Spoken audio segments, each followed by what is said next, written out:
A continuación presentaremos el caso Biofarma. Integrantes: Betsabe de la Cruz, Renzo de la Torre, John Tatza e Isaura Nateros. Primera pregunta: ¿cómo debe utilizar Biofarma su red de producción en el 2005? En el 2005, Biofarma se encontraba con problemas como descenso de utilidades, altos costos en planta en Alemania y Japón, capacidad excedente de su red global de producción. El presidente de aquel entonces, el presidente de operación de Philip, para mejorar su red de producción debió tener en operación la red más eficiente. Y otra opción también era el cierre de la planta Japón y la limitación de la planta alemana a un solo químico. Siguiente pregunta: ¿debería haber estado preparado para alguna de las plantas?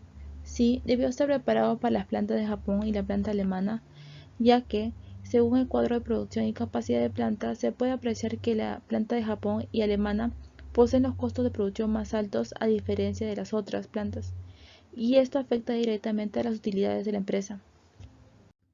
Siguiente pregunta: ¿cuál es el costo anual de su propuesta incluyendo los derechos de importación?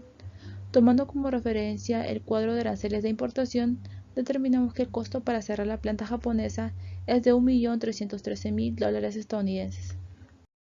Para la pregunta de cómo se debe estructurar PHIL, su red de producción global, en la cual se tiene que suponer que es un indicador razonable del futuro en términos de tipos de cambio, en este caso se tomaría lo que es evitar la capacidad excedente de la red de producción global, en la cual se debería tener una correcta estructura de sistema de producción, limitando la producción de un solo químico en la planta alemana, en el cual los aprovisionamientos de factores tienen que conllevar una logística interna correcta para poder tener un proceso de transformación de valor, lo cual es la tecnología, y tener lo que es la logística externa y darse lo que es la distribución de bienes y servicios.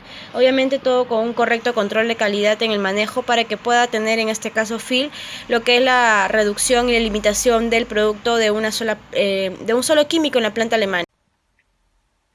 Pregunta número 3. ¿Existe una planta que valdría la pena agregar 1.000.000 de kilogramos de capacidad adicional a un costo fijo de $3 millones por año? Para desarrollar esta pregunta se deben cumplir dos cosas: la capacidad y el costo fijo. Para eso lo hemos dividido en dos parámetros. Respecto a la capacidad, nos fijamos en la tabla 6 y 9. Está la producción del año 2005 de Haikol y Relax, que sumados me deben dar la capacidad menor o igual que la capacidad establecida por la planta. Bueno, el ejemplo, en Brasil la producción de Haikol es 11 millones y de Relax es 7, sumados salen 18. Y la capacidad me dice que es 18, o sea, no podría aguantar o soportar 1.000.000 de kilogramos más. La misma idea, la misma lógica para los demás, dándome como las plantas óptimas, cumpliendo ese parámetro Japón y Alemania. Respecto al costo fijo total, este es el otro parámetro que ambos deben cumplir. En lo anterior, Alemania y Japón estaban dentro de los parámetros, y aquí tenemos que evaluar si es que esas dos plantas se encuentran dentro del costo fijo total establecido. En la tabla 620 se muestra los costos fijos de Haikol y Relax, que sumados me tienen que dar menor o igual que el costo fijo destinado a la planta en millones de dólares. Por ejemplo, en Brasil, en Alemania, el costo fijo de Haikol es de 13 millones y el costo fijo de Relax es de 14. Sumados salen 27 millones, más los 3 millones que se van a agregar en supuesto cambio, en supuesto aumento, serían 30 millones. Y eso se encuentra dentro del parámetro porque la planta tiene como destinado 45 millones. Así que Alemania cumple. Lo mismo sucede con Japón, porque en Haikol, Japón, tiene 6 millones de costo fijo. Y en Relax también. Sumados salen 12 millones, más los 3 salen 15. Y está destinada a la planta por unos 17 millones. Así que está dentro de los parámetros. Ambas plantas cumplen con el propósito. En la pregunta de cómo se ven afectadas sus recomendaciones para la reducción de los impuestos, la reducción del impuesto a los ingresos, según Phil, tendrá como efecto, en este caso, los recursos para destinarlos al gasto y las inversiones. También lo que es la reducción de los impuestos en las empresas, en este caso, ya que es un tema de corto plazo, no deja de ser interesante para generar mayores inversiones y habrá un entorno más competitivo para el sector empresarial. Así, Phil puede mantener un mayor porcentaje de sus ganancias en su caja registradora y ponerlos a trabajar ampliando o mejorando su negocio. En el análisis presentado en el caso de Biofarma, presenta un porcentaje al 100% de la calidad de producción.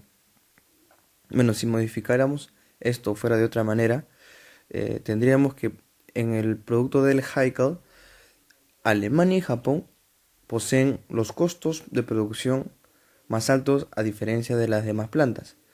En el caso del Relax, que es el otro producto, Alemania y Japón poseen los altos costos de producción igualmente. En ambos casos, Japón posee los costos de producción más altos que las demás plantas. Y la India, en ambos casos, posee los costos de producción más bajos. Bueno, si analizamos esto desde un punto de vista, una reproducción por estándares de calidad en estas dos plantas, Japón y Alemania, para los dos productos, elevaría directamente los costos y esto haría que la utilidad en la empresa disminuya al año.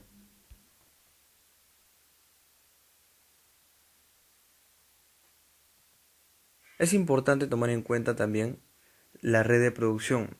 Es un factor importante de análisis, ya que de acuerdo a esto se va a estructurar la producción en diferentes plantas del mundo. Y si se determina de que alguna planta tiene altos costos de producción, se puede traer productos de otras plantas en diferentes partes del mundo y cubrir la demanda que cubría esa planta. Y esto va a contribuir a reducir los costos, ¿no? Y obteniendo una buena reducción de costos, esto ayudaría a que la empresa tenga mucha más liquidez y por lo tanto una mayor utilidad, que es lo que al final se busca lograr en el caso.